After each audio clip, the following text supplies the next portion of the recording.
Cressida Carré dagens gjest på Husk at du lever drømmen. Koreograf, regissør, tidligere utøvende, jobbet I England I flere 10 år, trenger jeg si mer.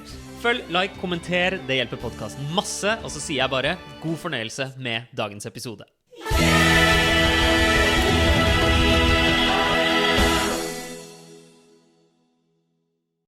And what are some of the productions you've done? Because I read online some of the productions that you've done so many big titles now.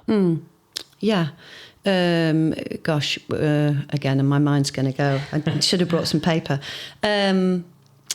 Titanic, Jersey you won an award Boys. for that one, didn't you? Yeah, best choreography. Yeah. Wow. Yeah, which I was thrilled with. I mean, to win an award is an amazing, thing anyway, and to have that recognition. And it's a show that really connected with me. Just the music, the storyline, the way we did it, the journey of it. It started off at Southwark Playhouse, and in 2013, and we thought, we were super proud of it, but we thought that was it. We had it then just continued. We went then to Charing Cross Theatre. We then went from whatever the seater, 500 seater Southwark is, to Charing Cross was a bit more, to the Princess of Wales in Toronto, which is a 2,000 seater, 2,200. Whoa. To then UK and international tours. I mean, there's talk of maybe another tour next year. Wow. So this is the show that has not gone away. She keeps sailing. Wow. Yeah. Unlike the actual. Unlike the actual, I know. But yeah, Titanic, Jersey Boys. Did you do Jersey Boys? Yeah. Did the London production? No, an international tour of Jersey Boys. Myself, Luke Shepherd, and Diego, I can't remember his surname, his brilliant designer. It's good you put me on the spot now. My mind goes blank. You said, I read that you did From Here to Eternity. From Here to Eternity, yes. Which is one of the underrated musicals, I think. Yes, I agree. Such a good musical. Yeah, I saw this. It was like a filmed stage version of it. It was shown at this random cinema in Oslo. Right. Just remember loving it. And like, why has this not, become bigger? Yeah. Yes, Here, man. Oh, it's so good. It's so good. And such a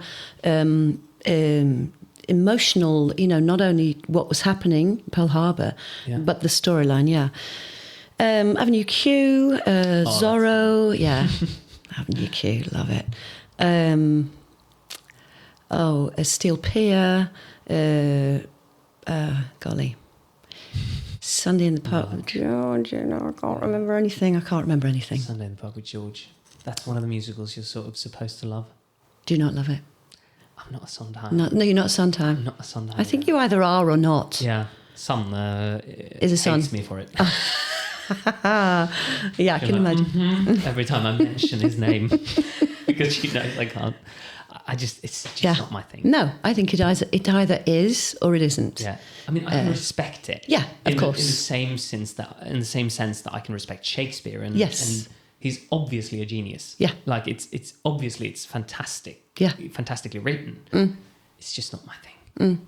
Sindre also hates me for mentioning Into the Woods is one of my most hated. I can't stand it. Oh, see, I do like a Sondheim. Yeah, I do love a Sondheim. Yeah. But again, it's like Marmite. You're in good company on this podcast, though. I'm the odd man out. You're the odd one out. Yeah. I can't remember any of the shows I've done. Sigurd, my mind has gone completely blank. That's fine. I should have brought my CV. But do you have any productions that you've done that just stands out in your? You mentioned Titanic, but that just stands out as a little extra, either in terms of pride or in terms of Titanic, Zorro, when we did Zorro, which again is I think is a great show. Again, people will either like it or not like it, but it was the first or one of the first actor musician shows I did, and it was just I just that whole process of staging and choreographing and the dynamism of it and the energy of it. I loved Titanic, Avenue Q. I mean, I'm talking about the ones I've mentioned because I can't think of anything else. Yeah. Again, working with puppets. Yeah. You know, you've got to direct puppets, but you've got to direct the people. So that was a real learning curve. I would imagine. Yeah, huge learning curve. We did that when I was in school. Yeah, it's brilliant. Not with puppets, though. Not we with did puppets. It without the puppets. Oh, you did it without puppets, Yeah. just with people? Yes. Yeah. When I was in the first grade. Yeah. My musical theatre. Yeah. Do you like it? I love it. Did you play Princeton? Absolutely. Absolutely. Of course you did. Can you imagine? Yeah. No, I was a big fan of South Park. Right. And, see, I've never seen South Park. You know, I loved the Book of Mormon, obviously. Yeah. And Avenue Q is in the same realm, Yeah. I feel like. Yeah. I remember when we did it at school, we did a lot of cuts. It was like a condensed version of it. Yeah. So we cut a lot of the what you say, the raunchiest parts. Oh, of yeah. Avenue Q. So I remembered it as this like friendly family musical. So when me and my dad and my stepsister and stepmother, she hates it when I call her that, but my stepmother and stepsister went to New York. I said, let's go see Avenue Q. Because I remember I did that. Yeah. And my stepsister was like, I think 12. And then, you know, all of a sudden, like, the internet is for porn. You can be as loud as the hell you want when you're making love. Mm-hmm. All of a sudden, those come along. My dad is like, what's going on? I'm like, what are we seeing? I'm so sorry. You'd forgotten about those bits. Yeah. Because they are. I mean, they're... Yeah. I probably can't say it on the podcast, but that was... Yes, you can. Well, one of the funniest... times in rehearsal night, we used to laugh in it. With my associate, we used to just burst out laughing each time. Can we go from, I don't know, fuck me here or something, the line, you know, it's like, when do you say that in rehearsals? Yeah, we did that in Book of Mormon. Yeah. Can we do it from fuck you, God in the ass mouth? Yeah. It's like, no, it's more like, fuck you, God in the... Oh, I know. So good. Yeah. Another one which I must say, and I can only just remember the recent ones, nothing that I've done 5 years ago. Yeah. Jesus Christ Superstar. Yeah. Oh, as you know, like one of my favourite musicals and just had wanted to do for ages. Yeah. And that was an adventure. It was really fun. It was really fun. Yeah. That's because you... How did you end up... We first met when we did Saigon. Saigon, another one, which I love. Yeah. And actually, you know, two of those happened to be that we've done here and that I've done here. But that has a real connection, I think, just at Saigon because of the story. Yeah. And because I'd seen that as one of the first musicals. I saw Cats was my first musical. Really? Yeah, my mum took me to see it when I was auditioning for Studio Centre. Really? Yeah. I loved it. Some people don't, but I did. I'm one of the people who don't.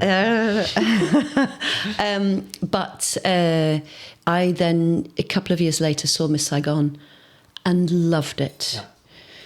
And it's just one of the most beautiful musicals. It is. Just wonderful. And how did you end up? Did you know Guy from before? Yes, we had done...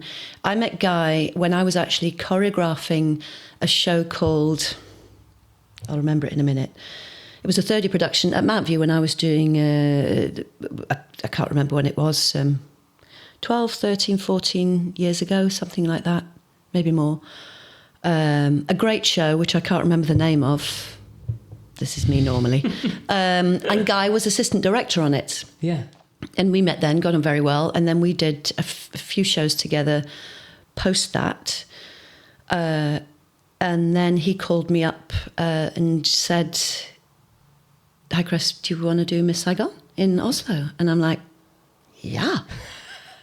And then that was it. Yeah. And I had a Zoom with Karriere and Atle. And... that went great, and then that was it. Yeah. And it was one of the most wonderful experiences. Yeah, it was. Just the most wonderful experience. Yeah, how was it for you? As in you come to Norway. Yeah. A country you've never been in. Yeah. I presume. No. Yeah. Oh, no, sorry, I had. Oh. I had been in here because I had toured. Well, we were on a UK tour of chess, and we then came to Oslo and performed at the Spectrum Arena. Really? So I had been to Oslo in the middle of winter in 96. Wow. So you come into Norway, a place you've been in once. Been once and hadn't really, done, And you're asked to choreograph in a language you don't speak with a cast you've never met. How was that experience? The language I thought would be a difficulty communicating, but obviously, the Norwegian speaks such good English. But then there was still the obviously the translation, because we had a back translation. Yeah. Obviously the English, the Norwegian, and the back translation. You had a massive script. With three. So it was really, I think it was something that we had to get used to start with. But I think it was from the company, the producers. We just felt so at ease and at home in a country where we don't speak the language. And the material is kind of so universal anyway.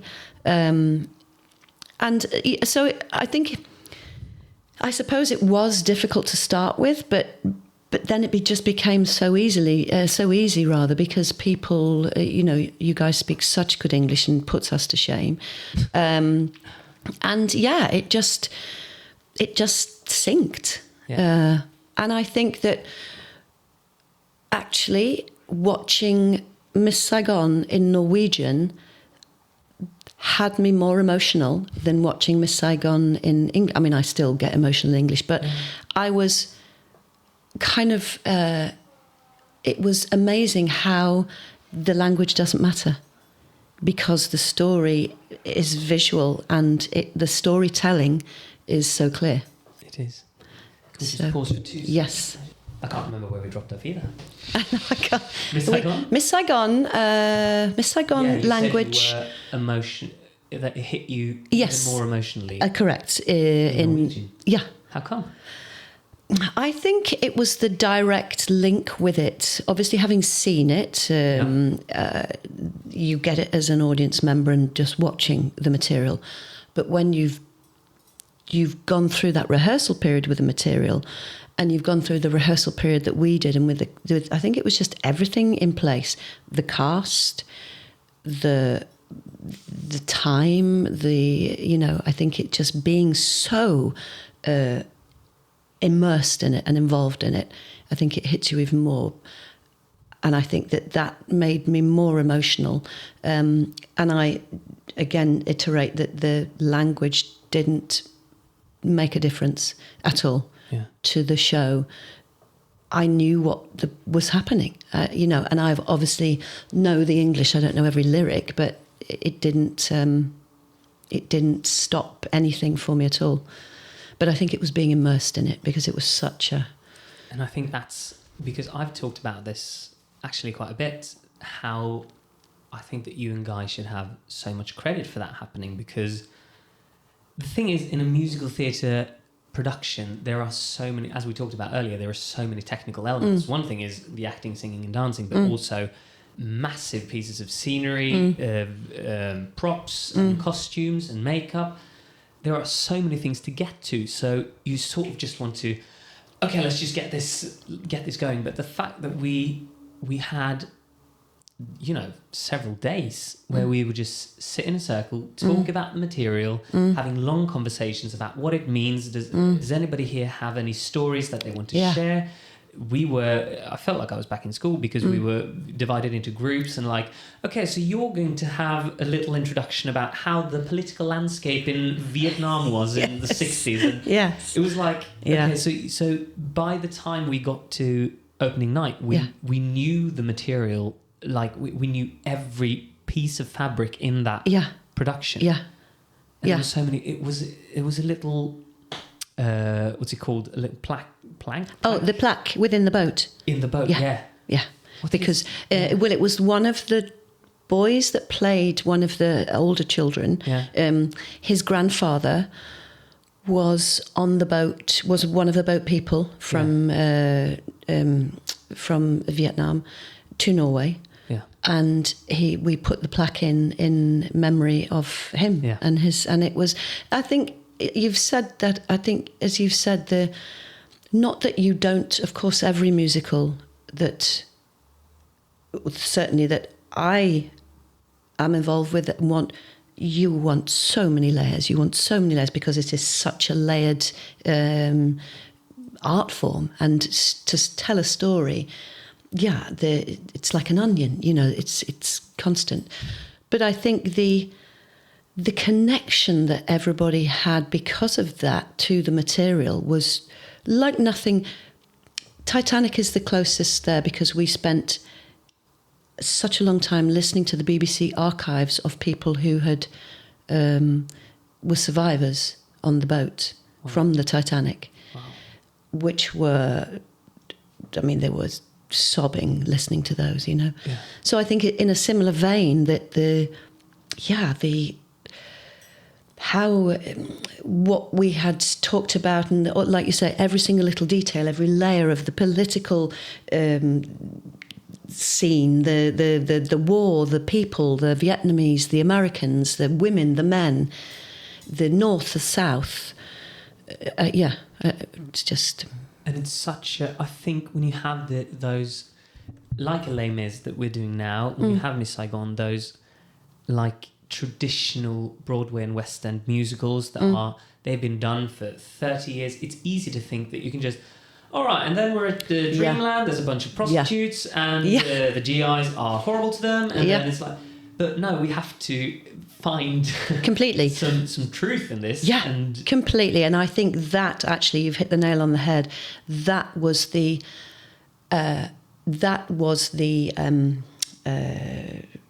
not bait, what's it called, where you are asked to do something, but because we could do our own version, that was the thing that you're like, yes, I would like to do Miss Saigon in Norway, when we can create our own version and we're not having to do, as you said, okay, you go there, that's what you do there. Yeah.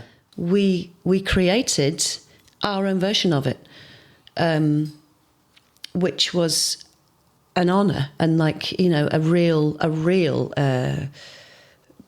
blessing is overused, but to be able to do that and to be able to create what we all created, I think will sit with me forever. Yeah. And similarly, as we're doing now with Les Mis, having that opportunity to create the show in a different way, to tell it in our way.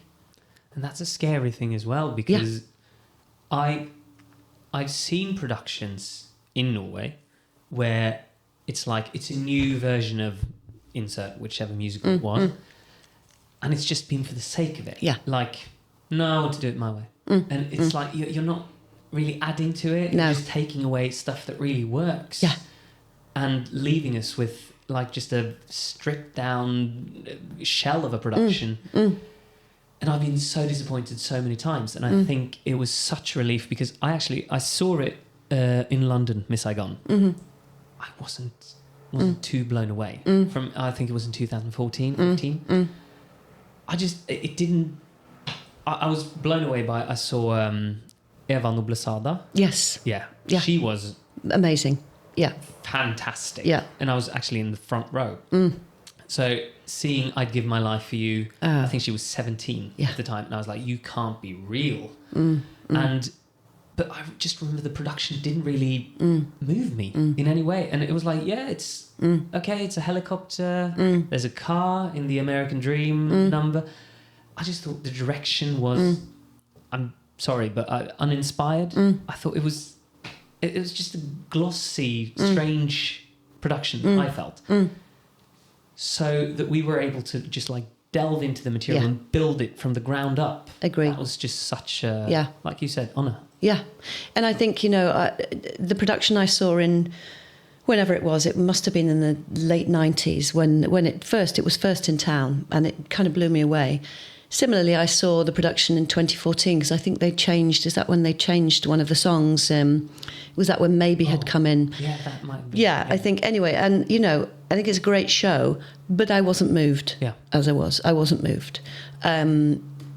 But yeah, the here it was a whole new level because we could delve in and go historically and look at what the reality was. Yeah. Yeah. So it's a real milestone in my career for me. In mine as well. Yeah. First time I'd ever done a big part of such a big stage. Yeah. Yeah. In such an epic musical. I was so scared going into that first day of rehearsals because I'd never sung for you. No. Not for you, not for Guy. No, that's right. Yeah, that's right. I was so scared. Yeah. Well, look at that. Isn't that fun? Isn't that amazing when you look at the first day of rehearsal to premiere and then, you know, to the final show and how you developed, how the show developed, how the cast developed. Yeah, I remember Espen and we had a chat when we were at rehearsals for Miss Saigon, and he said, like, just imagine somewhere, you know, up there is our show. Yeah. Somewhere it is, and then we're going to look back at this and like, imagine a time we didn't know it. Yeah. Imagine a time it didn't exist. Like when that scene was still like, oh, we feel under rehearsed. Imagine that just goes away. Yeah, completely. Yeah. And I also remember, I think it was the final day before summer holidays in the Miss Saigon rehearsal period. Yeah, when we did like just a run through, and it was all on like just a plain floor. We had this little platform that was 30 centimeters tall. That was like the Dreamland truck, and clothes racks, which were the gate, and Guy was the helicopter walking around like this. Yeah. And, you know, Katarina was singing to a backpack. That was Tam. And I just remember that everyone was crying throughout that run. Yeah. And we had nothing. We had no props, no scenery, no anything. No. And I just remember me and Espen saying, like, okay, if we just stay the course now, this can be, like, historically good. Yeah. I'm getting, like, goosebumps just saying that. Yeah. Because it was. Yeah. And I think that is the, if you can get that in a run with kind of, you know, the stand in here, stand in that, you know, with kind of props and set wise, virtually nothing. Yeah. And yet that story is so deep and so clear and so well told, you've won. You have. Yeah. Because then putting everything else, sorry to interrupt, everything else on top just enhances. Yeah. But sometimes, yes, I agree, it enhances it.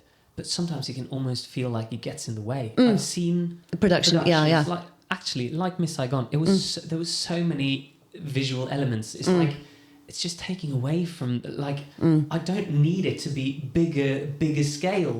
I need to zoom in on this thing. Yeah. And I think that's, you know, you and Guy, when you create, it's the scenery is such a big part of the direction and the choreography. Completely. Like moving the towers, moving the trucks and everything. It's such a big part of it. So it's having in that run through, having to use so much brain power just to envision, okay, so I'm actually walking around, so I'm actually now singing, I'm not visible to the audience now. Guy walking around like, this is where you're going to be. Yeah. Yeah. But you're right that I think, and that shows wherever in the world, a really good production that the kind of like the rehearsal run, you could, you connects, but then when you add everything else, then it enhances, because absolutely right, sometimes it doesn't. Yeah. And then that's very, you can tell when it's in the, you go and see it or it's in the runs that they don't gel. Yeah. And it's so important because everything needs to be as part of this story, everything. And it is so hard to create. Like I actually talked to Jonas about that in the last episode, like how how many things have to go right in order for a show to become like a Miss Saigon or one of those real hits, like a really good show. There are so many things because you can have. I've seen shows where I love the choreographer, I love the director, but they're not necessarily on the same page. Yes. So I can sense when I'm watching the show that the choreography wants to do this, but it's taking away from I feel like I'm cheating on the direction when I'm looking at the choreography. Yes. Yeah. It has to be like this synergy of all the disciplines just completely merging into. Yeah, completely. Yeah. And I think that's that's certainly my aim, and I know, and I love working with Guy. When we work together, our aim, and I think it's the team as well that you have when that team is synergized, and you've got the cast that's in, like you say, everything is there, and it's so exciting. And it's this business is just I love it. I mean, what's it called? Remember, you're living the dream. I think every day, because you learn so much as well from every production you do. You learn so much from all different areas. Yeah. Do you have any bucket list projects like musicals you want to either choreograph or direct, perform in? No. Well, do you know what? There is one. Chicago. I got down so close to Chicago so many times. Where? Never in London, and never actually got it. So that's the one that got away. That is the one that got away, and I would love to do a Velma or a Roxy. Wow. Probably Velma. I'd literally love to. I never will, surely now. But never say never. No, never say never. Cabaret. Have you seen the London production then? Yeah, fantastic. Absolutely fantastic. Yeah, brilliant. I'm now going to forget every musical that's on my list. Steel Pier, which I did as a third year. Steel Pier is a Kander and Ebb show that is rarely done. Yeah. It's about the dance marathons of the 1920s and 30s. Okay. It's amazing. The score is amazing. The story is, people used to do these marathons to survive. It was during the Depression. People died. People would dance. You had an hour. Within every hour, you had 15 minutes break. You ate standing up, dancing. You couldn't stop moving apart from those 15 minutes. Yeah, I've heard of those. Yeah. And people actually died. People then danced for hundreds and hundreds of hours. In this musical alone, in Steel Pier, I think it's about 500 and something hours the people are moving for. Wow. Anyway, so Steel Pier, Cabaret. I'd love to do my version of chess. I love chess. What about chess do you love? The music. That's what the music. Says. Yeah. The music. Yes. I think the story is, something different as well. I think the story and the linking of the story is great. I would love to see the version that's on in Broadway at the moment. Yeah. I'd love to see that. You didn't see the one at Folketeatret, did you? No, I didn't. No. West Side Story. I've been in it. I want to do it. Yeah. That is the top of my bucket list. It is? Yeah. Yeah? Yeah. And what would be the ideal place to do it? Is it in London? No. No. Yeah, but not necessarily. Yeah. I don't mind where I do it. I'd love to do it here. Yeah. Yeah. I don't mind where I do it. It's not necessarily London. Yeah. Anywhere, I don't mind. I think London is great. London, has some amazing shows. I think the centric of kind of London is, I don't know, everybody kind of thinks London, and London is, West End is fantastic. I'm not saying that it's not at all. It's amazing. But there are so many other, kind of regional, fantastic theatres. Because I was just about to say, when you're living here, when you think about, in England there are a lot of musicals, it's West End. That's sort of, you don't really know anything else. But there are so many wonderful theatres in, cities around the UK and Scotland and, Wales and Northern Ireland and Ireland that have fantastic productions and, tour venues, etc. So yes, I don't have anywhere particular that I'd like to do it. I just like to do it. Did you ever perform on the West End? No. Well, yes, at the Arts Theatre. So yes, in a sense, yes, but not one of the ones on Shaftesbury Avenue or whatnot. Because you said... And Charing Cross, actually, yeah. Yeah? So I have. Because you said that you chose the dance programme ahead of the ballet programme because you couldn't be the best in... Was that ever... Because I see myself in that, where like I have this massive... I need to prove, not to anyone else, or maybe to myself, that not that I'm the best, but I need to feel like, I don't know, I'm the best that I can be. Yeah. I need to be... I can't let my lack of work hinder me from becoming the best version of me within this. And was that sort of... You have to have sort of maybe a metric to gauge whether or not I am the best. And that's why, London was a big dream for me for a long time. Not anymore necessarily. But that was... I realised it's not because I need to like act on the West End or anything. It was just because proving to myself that I could do it, because I thought that's where the best people are in Europe. Okay, I need to compete with them. I think that probably was what I thought at one point. You certainly earlier on, because that is kind of, the West End and London, and going to London and training in London and it being kind of the centre. But I think and obviously living in the UK, the being not introduced, because Sheffield has two wonderful theatres, the Lyceum and the Crucible, amazing theatres with amazing productions. One is a receiving house, one's a producing house. But then the kind of, as I went on in my career, of course, to perform in London is fantastic, but also to perform at the Royal Exchange in Manchester or at the Haymarket in Leicester or at the Birmingham Rep or abroad. So that's kind of not lessened, because I think just being the best version of myself and being keeping pushing myself and continually push myself to be better, to tell the story better, to tell, to be a better performer. I think that's my drive. Yeah. And wherever I end up telling those stories, is where I end up doing them, telling them. Yeah.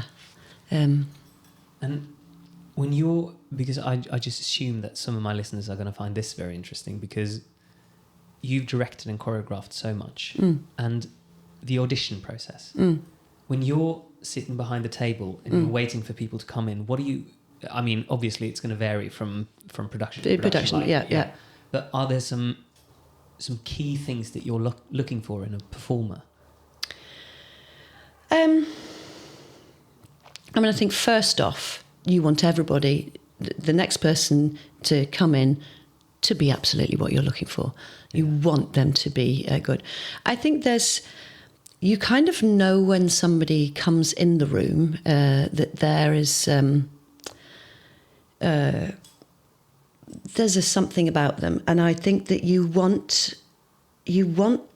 I want them to take me into what they're telling, singing, talking about. I want to be immersed in what they're doing. I want them to be immersed so that draws me in. And I want them, I suppose I want them in that short amount of time, whether it be a song, whether it be sides that they've learnt or whatever, a scene that they're doing, to engage me and for me to be immersed in that 30 seconds. Because then you know that person is telling the story. They are 100% in what they're doing. Yeah. And so you have to go to them. And I think that's a very that's a very good thing to mention, because it's very easy, I think, as a performer to try to tailor whatever you're going to perform into what do I think they want to see. Yeah. And that, it's like, then you're always just going to have like a cheap version of whatever you think they want. Exactly. Instead of actually giving something. Yeah. Something that's true to what you are, the character, whoever that character is that's telling the story of the song or the scene. And also so often as well is, as you know, the person that you want needs to be, of course, all of that, but a certain height, or needs to match with somebody in the cast that you've already got or whatever. So there are so many elements, but the main element is for those 30 seconds for that person to tell that story to the utmost of their ability, like, so that engage. I'm waffling now. Are those the 10% that we talked about earlier, maybe? Yeah. They have to shine through. Yeah. The 10% of talent. Yes. That shines through. Yeah. Because that is... that little extra thing. Yeah. Yeah. Yeah. And that's so exciting when, because you're just drawn to, you are absolutely engaged, and then when they finish, you're still there. And there's been many times in auditions I've been drawn to tears because of what that person has made me feel. Can you recall any like memorable auditions? I do remember actually, what was it for? So no, you're asking me now and I can't. But there have been a few times that I have been... Titanic was one. Yeah. That we had some of the fleets come in for the No Moon. And that not only is a beautiful song, but I just fleets? think... Fleet, the character. Okay. And their song is No Moon. Okay. But it could have been I think that was when they were doing material, so the material from the show. That's an example, but there have been, and of course I can't remember, there have been so many instances, and it can be the material that they've just brought in for the audition. Yeah. So it's not necessarily anything from the show, so you don't know what they're singing until they come in. Yeah. But then you know that is, okay, that's it. Can you be right? Can we use you? Have you experienced having a very preset idea of what you wanted? Like, I'm searching for this for the male lead or the female lead, and then someone comes along and just... completely. Just blows that away. And it's like, no, this is what we need. Wow. Yeah. That's what's so exciting about auditions. Yeah. Because of course, you're going to know a lot of the people that come in, and you're not going to know a lot of the people, and you may have never seen them within this, It's so exciting that you just don't know that, as you say, a situation where you have something in your head and then somebody blows you away and they're not what you were thinking of, but they're absolutely right. People that you have, potentially thought, we'll bring them in, but I'm not too sure, have blown you away. Yeah. Somebody who you've never seen before blows you away. It's so exciting. Yeah. So exciting. I love it. I don't love auditions, but as a performer... I remember not loving them, but then growing to really like them, because I'm like, so long as I've gone in there and done my absolute best, then if they want me, they want me. If they don't, they don't. Yeah.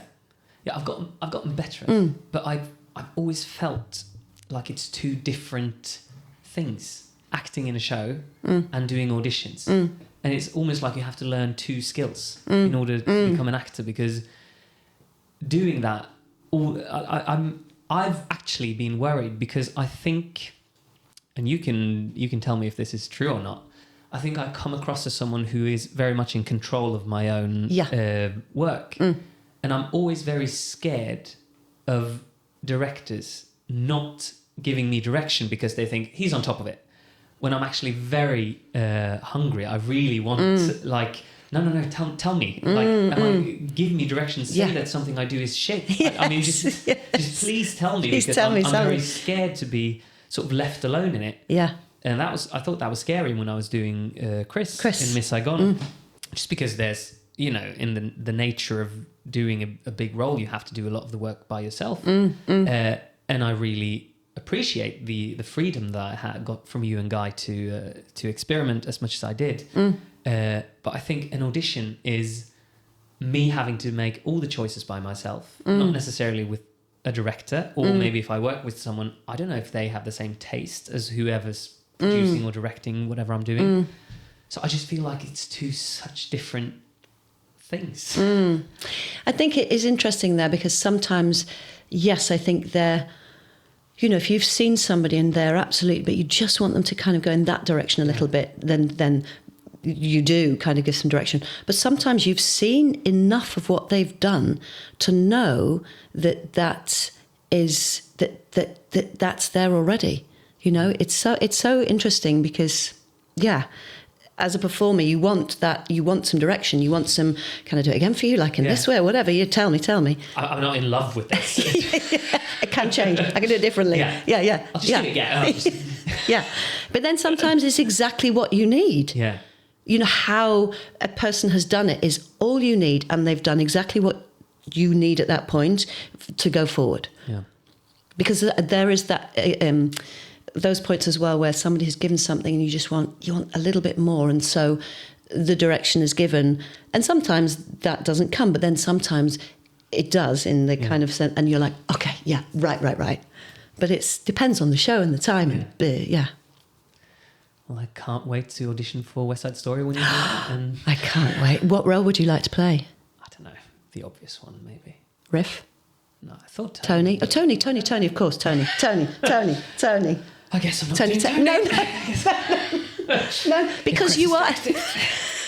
No, because you are like, obviously, yeah, Tony, and also vocally Tony, because Maria would just be like a dream. But you also have kind of like the riff side as well. I'd love it. Any part. Yeah. I'm manifesting West Side. Yeah. Thank you so much for coming on. Thank you so much. Thank you for asking me. I've really enjoyed it. Yeah. And we'll work again tomorrow. Absolutely. We'll work again. We're back in the studio tomorrow. Well, on stage. Absolutely. Thank you for listening. Oh, that felt strange saying in English. Takk for at du har lyttet. Legg igjen kommentarer og like anmeldelser og alt. Takk. Ha det. Ha det. Ha det.